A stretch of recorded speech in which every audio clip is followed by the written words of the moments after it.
Do you remember the last time you heard a Harley rumbling down your street? Obviously not, because Harley bikes are piling up in showrooms with no customers even bothering to glance in their direction.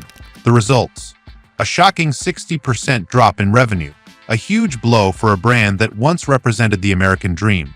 And now this pride of America is literally begging customers to buy their fresh models. But trust me, even if they throw in a massive discount, these bikes still won't be anyone's first choice. And let me tell you the reason today. So the first disappointment came with the Harley-Davidson Softail Standard. This beast comes with the Milwaukee 810-7V twin engine, delivering 87 horsepower and 109 pound-feet of torque, which should make it a solid cruiser for those who enjoy the feel of raw power. With a starting price of $13,949, this bike seemed like a reasonable option for many. But still, there was absolutely no sale. And hey, the real issue was not the engine. It's everything else. Harley pitched this as a minimalist model, but the lack of modern features is exactly what's turning people away. There's no cruise control, no USB ports, and no passenger seat. When you compare it to other bikes in the same price range, like those from Honda and Yamaha, it's clear why riders are choosing other options that offer more tech and comfort. But there's another aspect that's even more concerning. The Softail Standard is uncomfortable for long rides, which is a big deal when it comes to cruisers. Harley-Davidson may have stripped it down to the essentials, but that's left riders with a bike that's fine for short city trips, but practically unbearable on highways or longer journeys. Add to that the lack of onboard tech, and you're left with a bike feels outdated. In 2025, riders expect a lot more than just a powerful engine and minimal design. They want an experience. So, you might be asking, why keep a bike that doesn't deliver the goods? Simple: Harley dealerships are desperate. With additional accessories like a windshield, passenger pillion, and saddlebags, the price climbs to $16,000 or more, which is a steep price for a bike that doesn't even come with the basics. But if you thought the Softail Standard was too exaggerated in promising things and not delivering, you might want to hear about the Harley-Davidson Street Rod.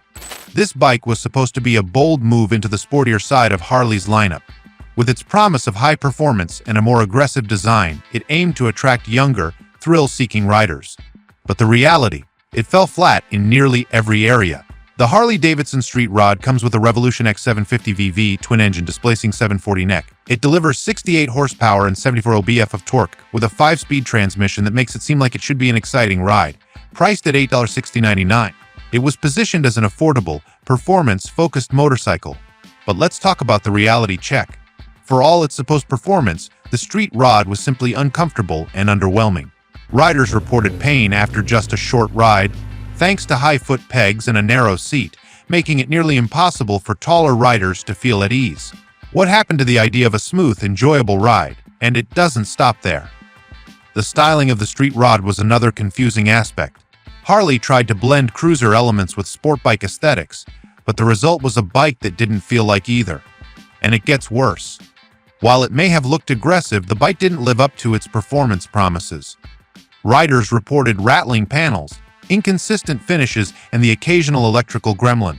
Riders looking for a sporter experience found the Street Rod to be underpowered, especially when compared to Japanese rivals like the Yamaha MT-07 and Kawasaki Z650, which offered better power-to-weight ratios and more refined handling for a similar price.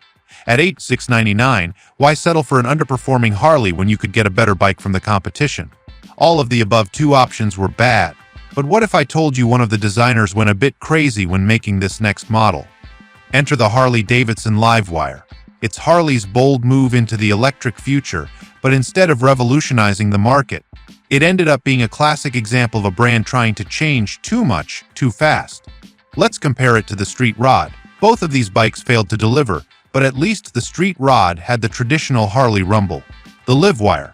It's silent, and in more ways than one. The Harley-Davidson Livewire was supposed to be the future of Harley. With its electric motor that generates 105 horsepower and 86 lb of torque, it promised to be fast, quiet, and smooth. Priced at $29,799, it was marketed as a high-end electric motorcycle aimed at a new generation of riders. But here's where things went downhill. While the Livewire can accelerate from 0 to 60 mph in just 3 seconds, it comes at a price that outshines many luxury touring models from Harley itself.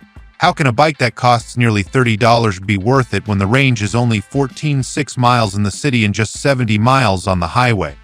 Where's the logic in spending that much when you can't even go the distance most Harley riders expect? Now, if you're wondering what makes a Harley-Davidson so special, I'll tell you. It's the engine rumble. It's the feeling of power and connection that you get when you hit the throttle. The Livewire, it has none of that. No engine roar, no shifting gears, no mechanical connection with the road, just a quiet, sterile ride. It's an electric bike. And while it might be smooth, it's not Harley. And if you're a Harley fan, you know that's a deal breaker. But if you thought the Livewire was a bad experience, I personally believe that Harley can't deliver something more disappointing than the Nightster. This bike was supposed to be a fresh take on the Sportster lineup, but instead, it's yet another example of Harley trying to break away from tradition. The Harley-Davidson Nightster comes with the Revolution Max 975T twin engine, generating 90 horsepower and 70 lb-ft of torque, paired with a 6-speed transmission. On paper, it seems like it should be a solid performer for a cruiser in this price range, starting at $13 or $40.99. But here's the problem: it lacks the traditional Harley feel. And this time it's not just the engine. The build quality concerns are another huge issue. One of the most glaring problems with the Nightster is its lack of refinement in handling. Despite the impressive 90 horsepower and 70 lb-ft of torque, the bike fails to deliver a smooth, controlled ride, especially when compared to its competitors. The suspension setup on the Nightster feels overly firm, which makes riding over rough terrain or uneven roads a jarring experience. This lack of balance between comfort and performance creates a disconnect, leaving riders feeling like they're fighting the bike rather than enjoying the ride. Harley's once revered ability to marry performance and comfort has been left behind with this model, leaving many to wonder where the legendary ride quality went.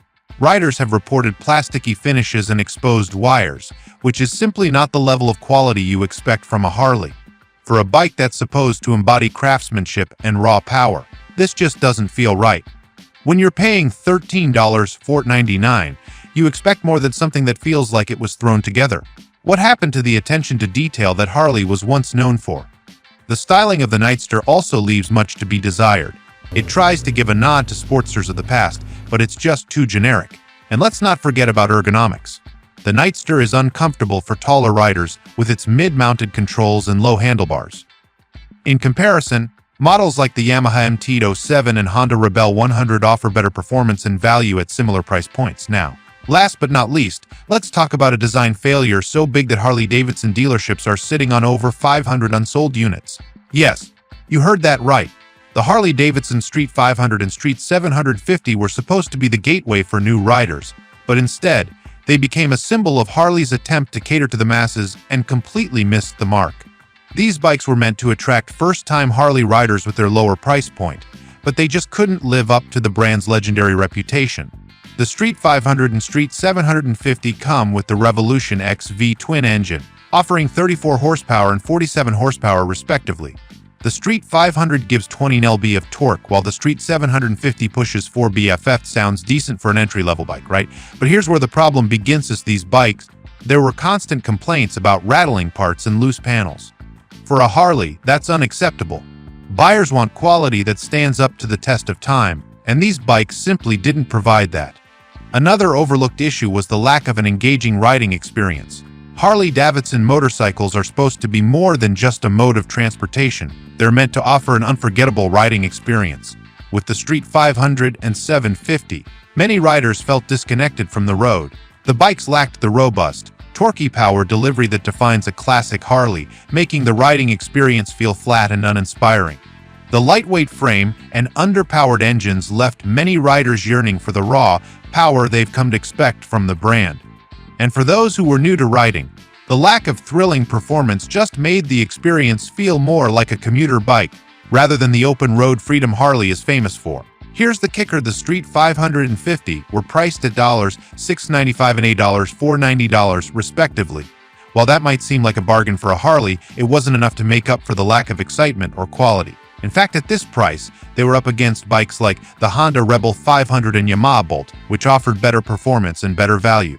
So, why bother with the street models when you could get a bike that actually delivers on the promise of what a cruiser should be? Now, I know it's tough to see a brand you've loved for so long fail to adapt in a meaningful way. So, what do you think? What's keeping you from choosing one of Harley's latest models? Is it the price, the lack of features, or maybe the feeling that they're not delivering what made Harley so special in the first place?